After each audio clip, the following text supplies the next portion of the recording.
So hey folks, welcome back to the channel, and on today's video this is the final ride on the Street Triple 765 RS. Now I've had this bike for 3 weeks now. I've been putting it through its paces, albeit on cold winter wet roads, but I wanted to give you my final thoughts, honest opinion, and it is just my opinion of what I think of the Street Triple 765 RS. As I mentioned in the last video, I mentioned a lot of the specs on this bike. I also mentioned that they do an R version, an RS, and also a Moto 2 version. Would I prefer the R over the RS? Yes, I think I would, and I'll tell you the reasons why shortly. Now, the only problems with the choosing the R over the RS, I think the R is a little bit more softer, and what I mean by that is the UK roads are not like anywhere else in the world. Full of potholes. The surface of the tarmac is not smooth, so if you're watching this from Spain, where you've got nice smooth roads and dry tarmac most of the year, the UK roads are atrocious, absolutely awful. Now the tyres on this bike, the Pirelli Diablo Rosso Super Corsa, I think they are. Well, they're pretty much like a dry summer tyre. I wouldn't go as far as to say they're a slick, but they're virgin on that, and they take a little bit of time to warm up, especially in winter roads and winter weather that we have just now. So they're not my favorite tire, and on the wet roads they are a little bit sketchy. So the first thing I would do would be change the tires. Now I see Dave at Wheelie Good TV over in Ireland has just recently bought one of these, and he's just changed the tires. He's had the bike about 3-4 weeks on the road, and he's just put Michelin Road 5s on his bike. I think if it was mine, I'd stick with Pirelli. I'd probably put the Pirelli Angel GTs on. They are really more suited for the UK roads, more tread, good in the wet and the dry. But the other problem that I have with this motorcycle is that it is a little bit stiff on the suspension. Now obviously it's got fully adjustable suspension front and back, so there might be some adjustment in there you can do to soften it up. I'm not an expert on suspension, but the R model is a little bit softer on the suspension, so I think that might be more suited towards the British roads. But obviously my favourite colour being the cosmic yellow, you can't get that, I don't believe, in the R version. Now the other gripe I have is with the dash on this motorcycle. The dash is one of those that transitions in the light and the dark to a different screen. So in the daylight it's meant to go to a white screen, in the dark it's meant to go to a black screen. And the sensors on these dashes, I found them a little bit sketchy from manufacturer to manufacturer.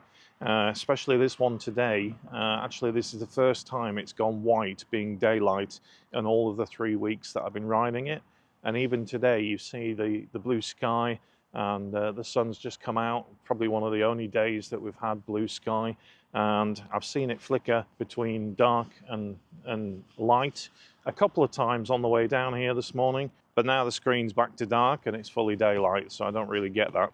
I'm presuming in the menu you can switch it between dark and light, or day and night mode. Okay, so what's this bike like for the taller rider? Now, bikes over the years tend to have got smaller, so they're not really keyed up for tall riders like myself. I'm 6'2". I have a 32-inch inseam, and that's what the bike looks like on me. Plenty of bend in the legs. Also the foot pegs on this, I'm not sure if they're a little bit higher than the R version, but the legs are quite bent.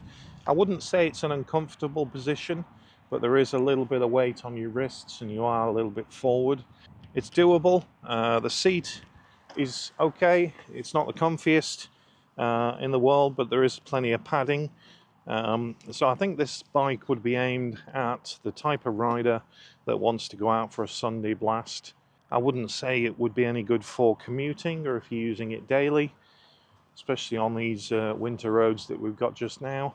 It's not that bike you'd want to take out in winter, unless you change the tyres, like I say. Now I mentioned the dash, that is my only gripe. On the last video I mentioned it. I think the rev counter and I'll just show you that now. The rev counter is not really visible when you're riding. Not that it takes away anything from the riding experience, it's just one of those things that I'd rather change. Now, somebody mentioned to me the other day about the exhaust. On these bikes, they sound really nice stock, but if you wanted to put an aftermarket exhaust on, the other thing is that the header pipes are a one-piece to the tailpipe, so you would have to change the headers and the end can as well. I'll give you a sound check of the exhaust again. It's absolutely sweet, as you'll hear when we're riding along.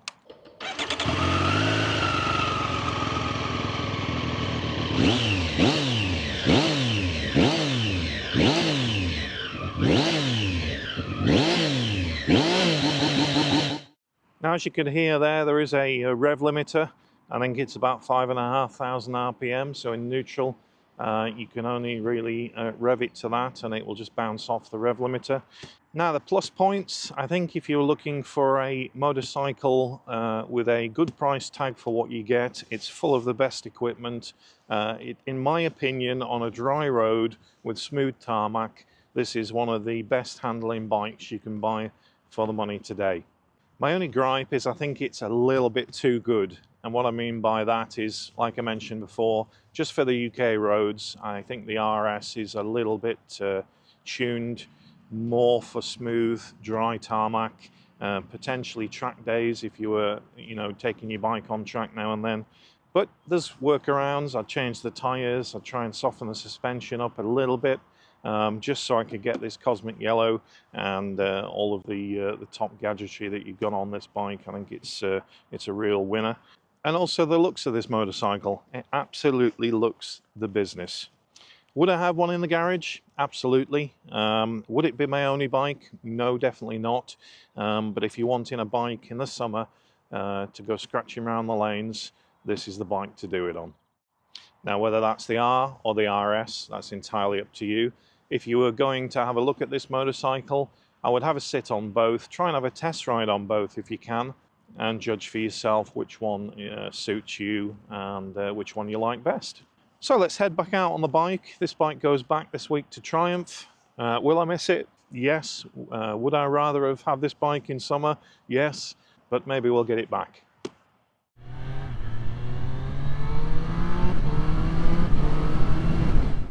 Now, I mentioned the dash on the bike. As you can see there, it's now come on white, which is the daylight, and now it's gone dark just as I've passed a tree, so it's a little bit sensitive, but I do prefer the dark mode. So I'm sure, as I said, in the menu you can probably manually keep it on the dark mode, and the reason why I prefer it in the dark mode is because it's got the yellow lettering and numbering and things on there which matches the bike. Just a little thing, but it's one of those things that I would keep, I think. Now, I mentioned the bike's very firm. It is quite jarring on some of these smaller British roads, potholes and uneven tarmac everywhere. So that's one of the reasons why I think the R suspension might be a little bit more better suited. And I'm not sure why motorcycle, I can understand as general you build one bike for all countries, but I think if they were to build this and have a model just for the UK market, I think the tyres, definitely I wouldn't have these tyres on it. As I said, put some better rubber that's more suited for wet and dry roads, rather than just a super sticky tyre that's good for dry roads and track days. After all, most people will be riding these on the roads. Not everybody buys a brand new bike like this just to take it on the track. So I wish they'd all manufacturers really would do that, but I understand the logistics of it is going to be quite difficult. Now, one of the best things about this bike is the quick shifter and blipper. The up and down shifting is the smoothest on any motorcycle that I've ridden today.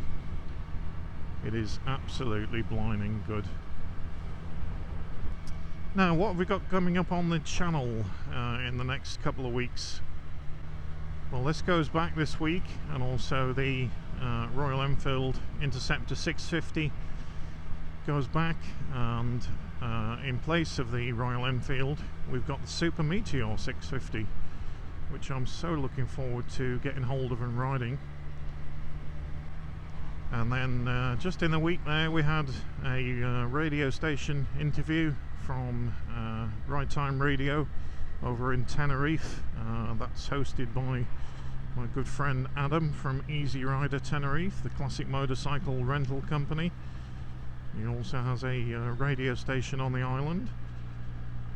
So it was good to have a chat with you, Adam, and also talk about what's happening on Moto UK's channel, our channel this year, with some of the big trips we're doing, especially the one to Turkey in the middle of July. I'm so looking forward to that trip.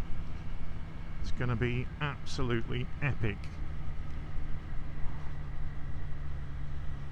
Interested to hear what trips you've all got planned this year? Are you doing any big ones? Drop a comment below. And yeah, I'm going to end the video there, guys. We're just in the South Lakes, Grangeower Sands. Great place to come to if you're up in the Lake District. And also some good coffee and tea shops just at the bottom here, just on the right hand side. Dorothy's Teas. Yep, get yourself down here. Some parking up on the left just here. So yeah, I look forward to catching up with you all next weekend on another video on the Super Meteor 650 from Royal Enfield. And yeah, if you're not a subscriber to the channel, don't forget to hit that subscribe button, and most importantly, guys, give us a like. So take care, have a good week at work, whatever you're doing, and we'll catch you soon. Ciao for now.